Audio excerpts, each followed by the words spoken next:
নমস্কার। আজ আন্তর্জাতিক মাতৃভাষা দিবসে আমার শ্রদ্ধার্ঘ্য কবি সমরেন্দ্র সেনগুপ্তের কবিতা ভাষাদেশ। মানাচ্ছে না, এই শহরে আজও আমায় মানাচ্ছে না।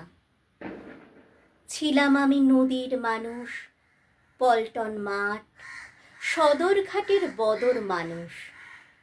এখন আমি খুব অচেনা। এদেশ ওদেশ কোনো দেশেই আমার চোখের পরিপূরক আকাশ নেই।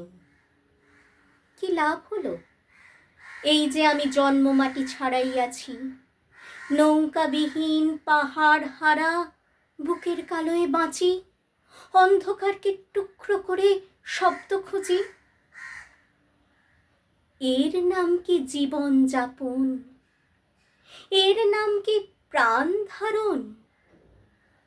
অন্ধকারকে বিশ্বাসে এনে কি লাভ হলো? মৃত্যু যখন শেষ বাংলা ভাষায়, তখন আমার একমাত্র দেশ। নমস্কার।